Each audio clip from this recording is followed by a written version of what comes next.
je vous situe là où je suis maintenant. Je suis devant la porte de la prison de Nouvelle. Je viens de voir se refermer sur Mimi cette porte de Nouvelle où le commissaire du gouvernement l'a envoyé ce soir. Il est quelle heure? Il est 23h15. Nous sommes à la Légion de gendarmerie depuis 14h pour une audition qui n'a même pas duré 30 minutes puisque Mimi a usé de son droit de garder silence. Lorsqu'on lui a lu ce qu'on lui reprochait, à savoir que elle avait relayé une information qu'elle avait eue, elle avait donné les sources d'ailleurs, pour dire qu'il paraît que la balle qui a tué des personnes là-bas au nord-ouest était une balle de l'armée régulière. Et c'est ça le crime de Mimi, parce qu'elle a repris ça en donnant les sources. Et au départ, on nous a dit à la Légion que c'était ça, la propagation de fausses nouvelles. Et on nous a lu la répression, enfin les textes qui répriment ça, où le colonel nous a dit que c'est des peines allant de 6 mois, 3 mois à 2 ans. On s'est dit, bon, Mimi ayant utilisé son droit de garder silence, vous pensez que on a pu trouver quelque chose qui soit une charge supplémentaire ou quelque chose qui puisse faire avancer une enquête? Non, pas du tout. Puisque quand elle a dit ça, le dossier qu'ils avaient est resté au même endroit.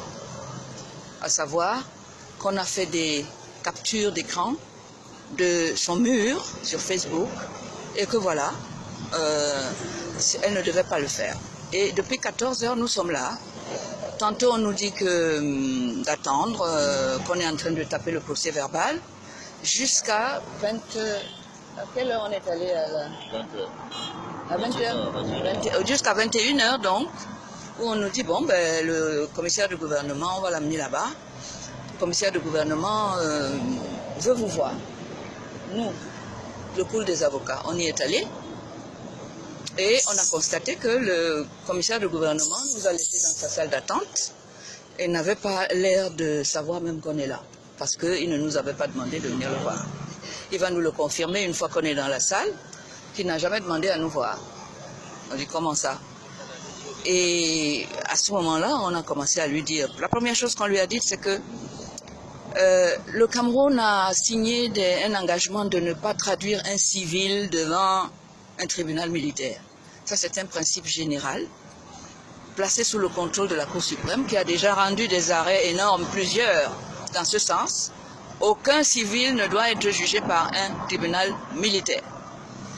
Mimi étant un civil, pour une telle infraction, qui est mineure finalement, on ne voyait pas pourquoi on devait être là. Et ce sont mes jeunes confrères qui, eux, ont l'habitude d'aller souvent dans ces lieux-là, la Légion de gendarmerie et autres, qui m'ont dit, ah, quand ça commence à traîner comme ça, tu vas voir qu'on va amener Mimi. Et finalement, même, on risque de nous semer et la faire incarcérer du côté du CNR. On ne pourra même plus la voir. Donc, on a resserré les rangs.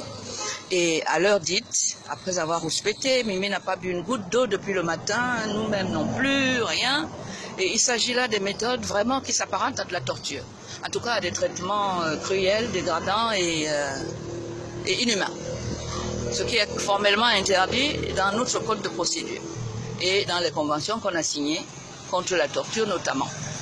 Et finalement, donc, on est allé chez le commissaire du gouvernement qui nous a reçus et qui nous a dit que tout compte fait, ce que Mimi a fait s'apparente aux actes de terrorisme. Ce qu'elle a fait constitue une atteinte à la sûreté de l'État et que de ce fait, c'est le tribunal militaire qui va s'occuper d'elle. Malgré tous les arguments pertinents qui ont été soulevés par mes confrères, par chacun, il avait déjà une décision qui avait été prise d'avance.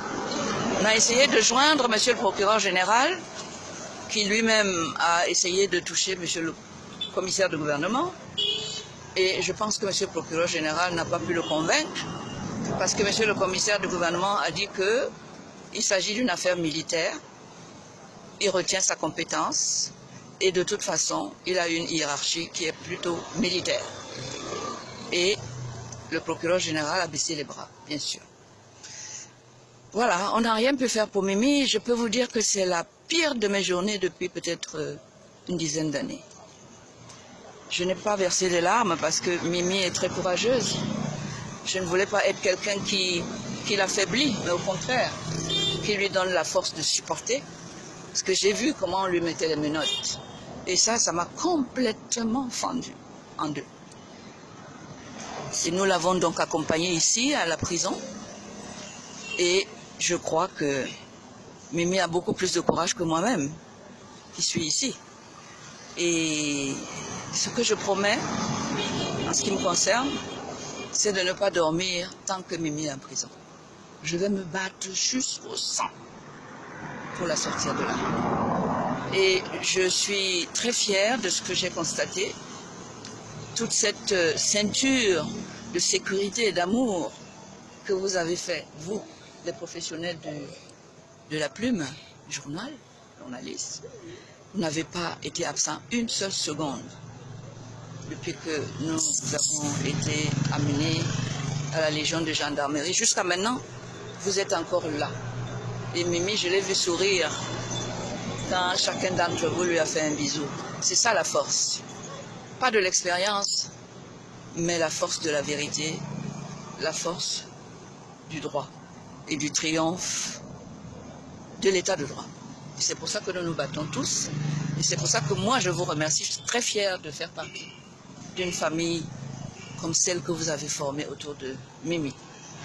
Nous serons là demain. Nous serons encore là d'après-demain.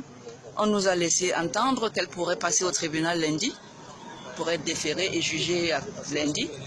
Nous serons là. Demain, je vais refaire un saut chez le procureur général pour prendre des forces et peut-être encore d'autres arguments. Et nous sommes prêts pour lundi.